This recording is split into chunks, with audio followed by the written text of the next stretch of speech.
The smell hit visitors first. It was a mix of rust, old food, and fear.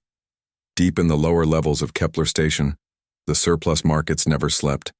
Bright lights buzzed overhead, casting harsh shadows on everything below. This was where the galaxy's unwanted things ended up. Una sat in her small cage, knees pulled up to her chest. The metal bars were cold against her back. She had been here for 4 months now. Her bioluminescent markings, once bright blue and purple, had faded to a dull gray. She was hungry. She was always hungry. Fresh meat. Bioengineered. Top quality, Trader Vex shouted from behind his counter. His voice was rough and loud. Vex was a Korthak, with 6 arms and scaly green skin. 2 of his hands counted money while the other 4 arranged his goods. Una did not look up when aliens stopped at her cage. She had learned not to hope anymore. A group of rich Zentari merchants walked by. Their long necks stretched high as they looked down at her. One pointed with a thin finger. "What is wrong with this one?" the Zentari asked. She looked sad. "Nothing wrong," Vex said quickly. "She just needs food. Very obedient. Very useful." The Zentari studied Una's face. She stared back with empty eyes. After a moment, the alien shook his head. "Her eyes have too much thinking. We want servants, not philosophers." They moved on to look at other cages. Una closed her eyes. It was always the same. The aliens could see that she thought for herself. They could see that she had feelings. That made her broken. That made her worthless. "Stupid girl," Vex muttered. "Stop looking so smart. It scares the customers." Una had heard this many times. She tried to make her face blank, but it never worked. She could not turn off her mind. She could not stop feeling. That was her defect. The day dragged on. More aliens came and went. A family of Corvin looked at her with their many eyes. They poked at her through the bars like she was an animal in a zoo. "Can she work in mines?" the father asked. "Of course, very strong," Vex lied. "Una was built to be beautiful, not strong. Her skin is too soft," the mother said. "Mine work would kill her in a week." They left too. As night came to the station, fewer people visited the market. Una could hear other prisoners in nearby cages.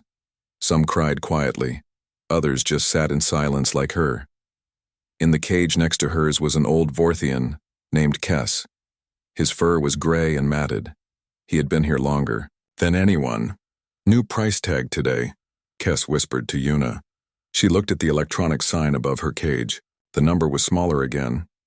Every day Vex lowered her price. Every day she was worth less. "How much lower can it go?" she asked. Kess was quiet for a long time. Then he said, "When the price hits 0, they take us to the disposal units." Una felt cold inside. She had heard about the disposal units. They were where the market sent things that could not be sold. No one came back from there. "How long do I have?" she asked. "Maybe a week. Maybe less." Una pulled her knees tighter to her chest. She thought about her creators. They had made her to be perfect. Beautiful face, soft skin, and bright markings that could glow in the dark. But they had made a mistake. They gave her a mind that could think. They gave her a heart that could feel. When her first owner discovered she could think for herself, he was angry. He tried to fix her. When that failed, he sold her. The next owner did the same. Each time, her price got lower. Each time, she lost a little more hope. Now she was here, waiting to die. A loud crash made everyone look up. Someone had knocked over a display of metal parts. Vex cursed and hurried to clean up the mess. "Clumsy human," Vex shouted. "Watch where you walk." Una opened her eyes. Human? She had heard of humans but never seen one. They were new to the galaxy. Most aliens thought they were strange. The human was tall and had brown hair. He wore simple clothes that looked well used. His skin was tan from working in space. He helped Vex pick up the scattered parts. "Sorry about that," the human said. His voice was calm and friendly. "I was looking at your biotech section. Humans, Vex grumbled, always looking for junk that no one else wants. The human smiled. One being's junk is another being's treasure. He walked slowly through the market, looking at different items. Sometimes he picked things up and studied them closely. He seemed to see value where others saw only broken goods. Yuna watched him move between the cages and displays. There was something different about him. The way he looked at things. The way he treated even Vex with respect, even though Vex was rude to him. The human stopped at a cage with a damaged robot. The robot's arm was missing, and its voice box was broken. Other aliens had passed it by all day. How much for the maintenance? Droid? The human asked. Vex laughed. That old thing? It is barely functional. That's not what I asked, the human said patiently. They talked about price while Yuna watched. The human bought the broken robot. He loaded it carefully onto a small cart, like it was valuable. Then he started walking toward her section of the market. Yuna's heart began to beat faster. She told herself not to hope. Humans were just another alien species. They would see her defect and walk away like all the others. But as the human got closer, she could not help but look up. Their eyes met through the bars of her cage. The human stopped walking. He stared at her with an expression she had never seen before. It was not the look of someone examining merchandise. It was the look of someone seeing another person. What's her story? The human asked Vex. Yuna held her breath and waited to hear how her life would be described. What's her story? The human asked Vex. Yuna felt her stomach tighten. Here it would come again. The same words she had heard so many times. Defective, broken, worthless. Vex put on his biggest smile. All 6 of his arms moved as he talked, like he was performing a show. Ah, you have excellent taste, human. This is premium bioengineering, top of the line. Vex slapped the side of her cage. She was made by the finest creators in the Alteran system. The human stepped closer to the bars. Yuna could see his face clearly now. His eyes were brown and calm. He looked at her the same way he had looked at the broken robot, like he was trying to understand how she worked. What was she designed for? The human asked. Luxury companion model, Vex said proudly. Perfect for wealthy collectors. Beautiful, smart, and very talented. Yuna felt sick. She hated when traders talked about her talents. They always meant the same thing. Smart, you said? The human raised an eyebrow. How smart? Vex realized his mistake too late. Well, not too smart, just smart enough to, follow orders and please her owner. But the human was not listening to Vex anymore. He was looking straight at Yuna. When their eyes met, he spoke directly to her. Do you understand what we're saying? Yuna's breath caught in her throat. No one had ever asked her a direct question before. They always talked about her, never to her. She looked at Vex, then back at the human. Slowly she nodded. Interesting, the human said. And do you have opinions about being sold? Yuna's heart pounded. This was dangerous. If she answered honestly, Vex would punish her later. But something in the human's eyes made her feel safe. I do not want to be sold, she whispered. Vex's face turned a darker green. She is malfunctioning. Just needs some adjustments to her programming. She's not malfunctioning, the human said firmly. She's thinking there's a difference. Look, human, Vex said, his voice getting harder. You want to buy her or not? She has some small glitches, yes, but nothing that cannot be fixed. I give you good price. The human looked at the price display above Yuna's cage. How much? For you, special deal. 200 credits. That's what the sign says. I'm not asking for a deal. The human pulled out a small device from his pocket. I'm asking if that's your final price. Vex looked confused. Most customers tried to haggle. They wanted to pay less, not more. Yes, 200 credits, final price. The human pressed buttons on his device. A soft beep came from Vex's register. Payment. Sent, the human said. Vex stared at his register in shock. The credits were already there. No haggling. No complaints about the defects. The human had just paid. But don't you want to inspect her first? Vex stammered. I can see everything I need to see, the human said. He turned to Yuna again. What's your name? Yuna, she said softly. I'm Jiho. He smiled at her. It was a real smile, not the fake one that traders used. Would you like to leave this place, Yuna? Yuna could not speak. She just nodded, afraid that if she said anything, this dream would end. Vex opened the cage with shaking hands. He attached a chain to the collar around Yuna's neck, then handed the other end to Jiho. Here is your property, Vex said. All sales final, no returns. Jiho took the chain, but instead of holding it, he did something that shocked everyone watching. He pressed a button on the collar. The metal band opened and fell to the ground with a loud clang. You're free to go, Jiho said to Yuna. Yuna stared at the broken collar on the floor. She touched her neck where it had been. The skin was raw and sore, but the weight was gone. I don't understand, she whispered. You're not property, Jiho said simply. You're a person. Persons don't wear collars. Vex looked angry and confused. Human, what are you doing? You bought her, she is yours now. I bought her freedom, Jiho corrected. Now she can choose what to do with it. Yuna stood up slowly. Her legs were weak from sitting in the small cage for so long. She looked around the market, then at the entrance to the upper levels of the station. She could walk away. She could try to find work somewhere. She could disappear into the crowd and never see this human again. But where would she go? She had no money, no skills that anyone wanted. And something about Jiho felt different. Safe. Where will you go now? She asked him.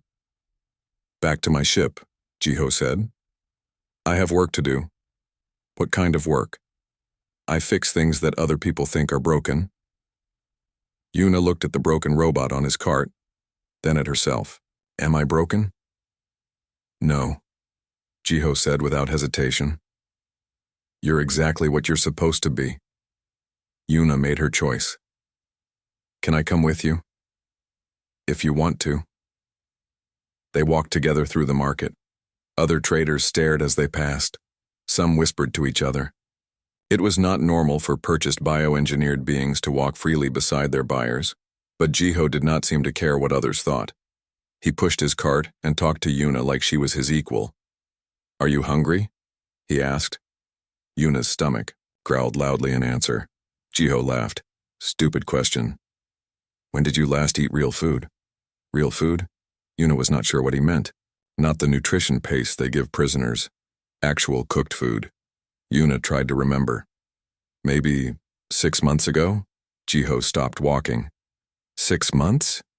The paste keeps me alive, Yuna said quickly. It is enough. No, Jiho said firmly.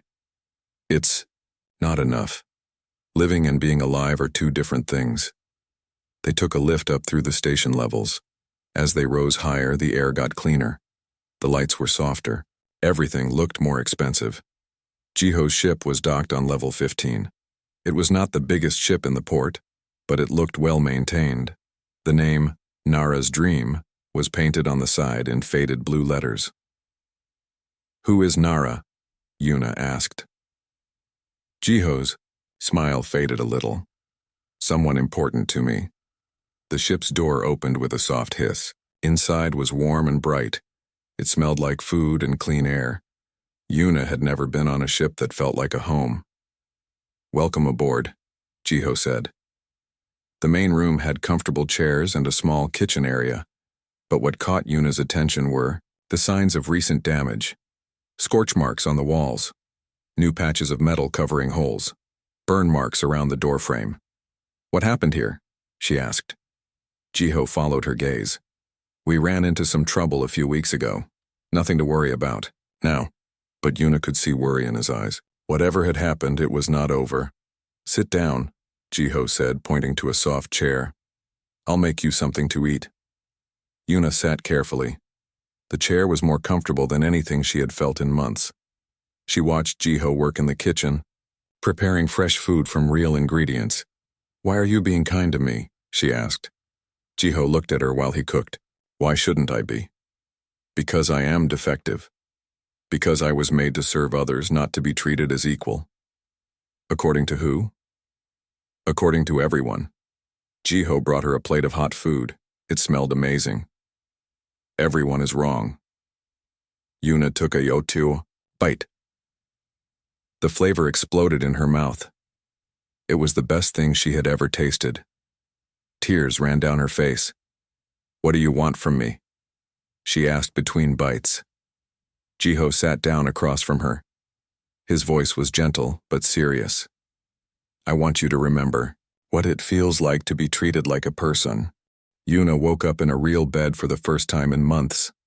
The sheets were soft and clean. For a moment she forgot where she was. Then she remembered. She was free. She could hear voices from the main room of the ship. Jiho was talking to someone. Yuna got up and walked to the door, listening carefully. How is she doing? A woman's voice asked. Better, Jiho said. She ate 3 full meals yesterday. Her bioluminescent markings are getting brighter. Good. Malnutrition can damage their systems permanently. Yuna touched the door controls. It's you. Opened with a soft sound. In the main room, she saw Jiho talking to a human woman with short black hair. The woman wore a white coat with medical symbols on it. Yuna, Jiho said with a smile. This is Mira. She's our medic. Mira turned to look at Yuna.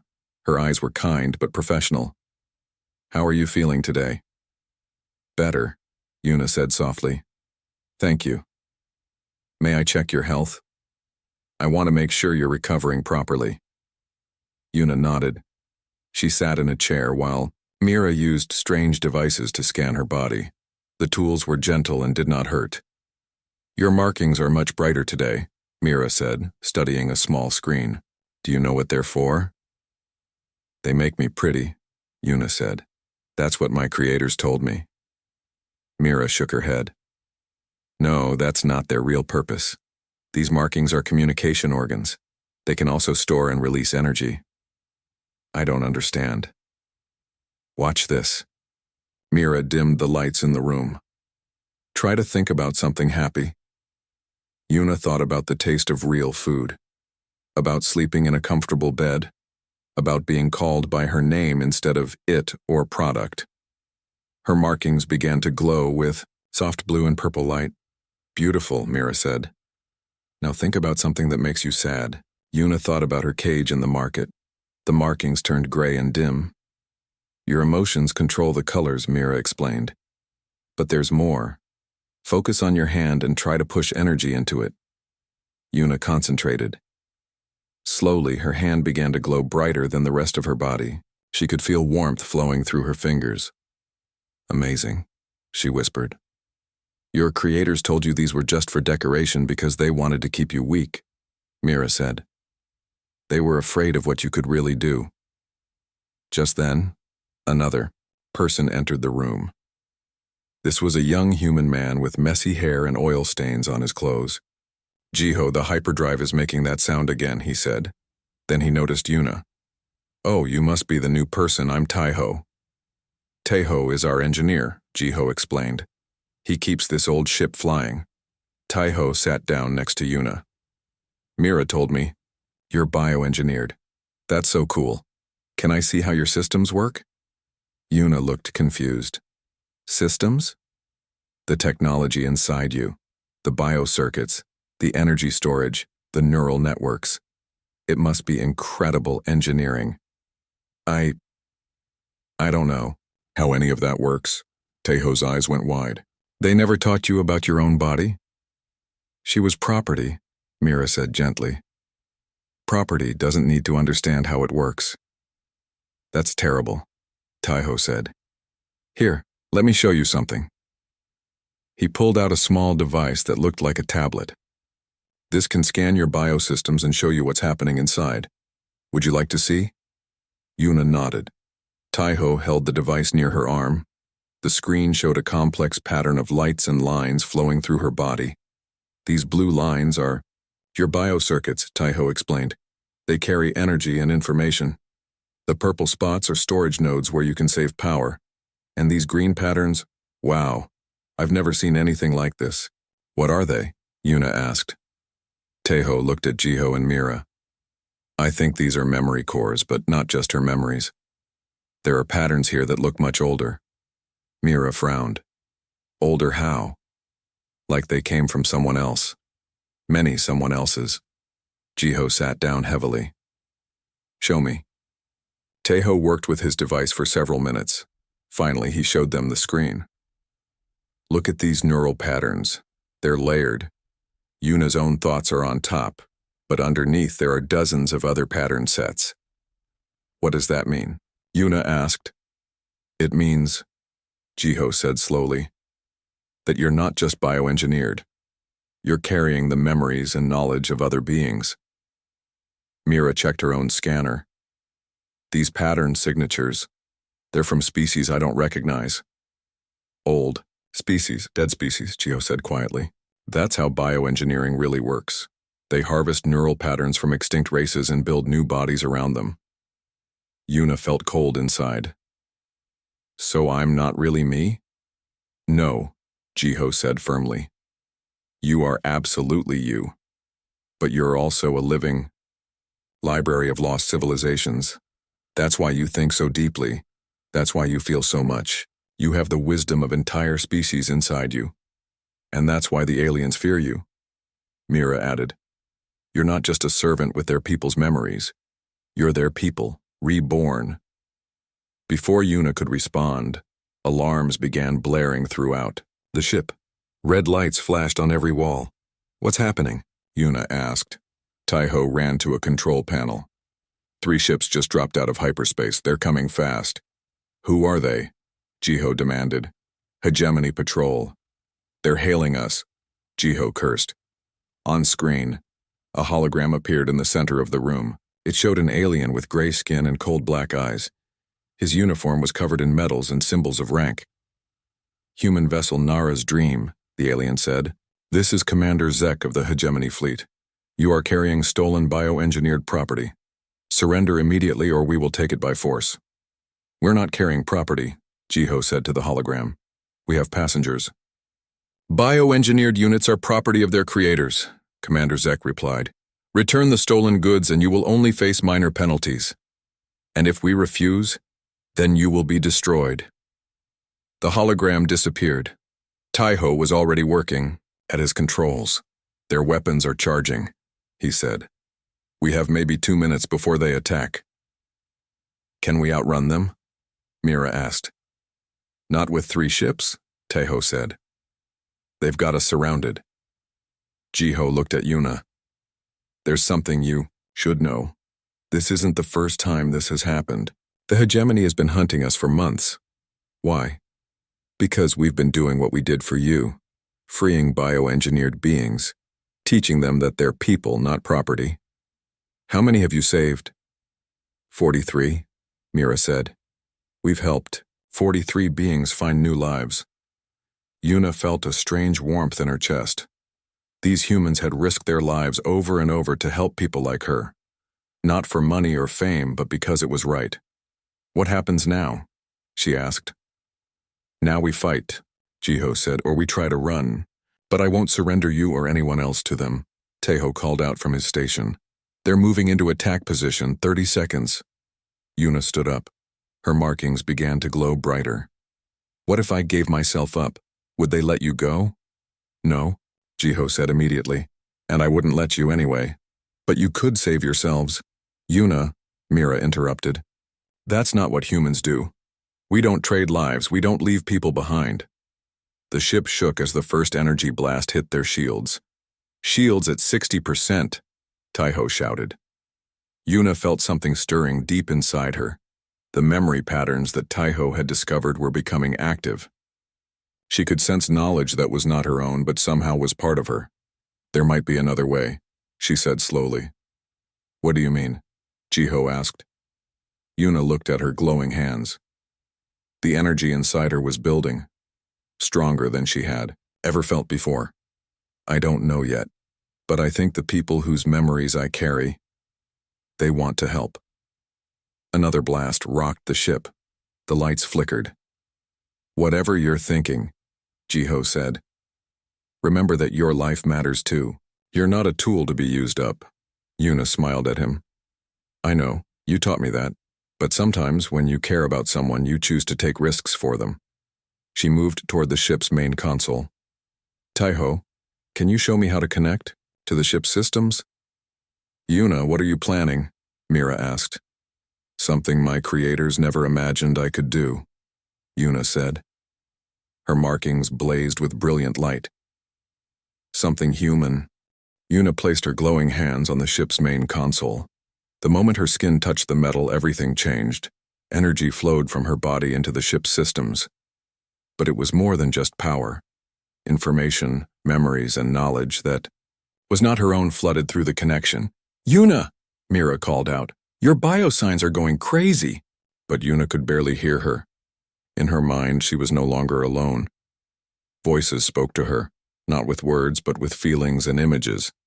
They were the voices of the dead species whose memories lived inside her. We remember, they seemed to say.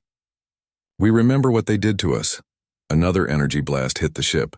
The shields were failing fast. 15 seconds until they break through, Taiho shouted. Yuna felt the ancient knowledge flowing through her. She understood now what bioengineering really was. The hegemony had not just enslaved other species. They had murdered entire civilizations and then used their minds to build better slaves. But the dead had left something behind. A gift hidden in every bioengineered being. A way to fight back. I need to contact the others, Yuna said, her voice strange and distant. What others? Jiho asked. All of them. Every bioengineered being in the galaxy. Yuna's markings blazed brighter than ever before. Energy poured from her into the ship's communication systems. But she was not just using the ship's transmitter. She was using something much older and more powerful. The neural network that connected all bioengineered beings across space. Suddenly, her consciousness expanded. She could feel them. Thousands upon thousands of beings like her scattered across hundreds of worlds.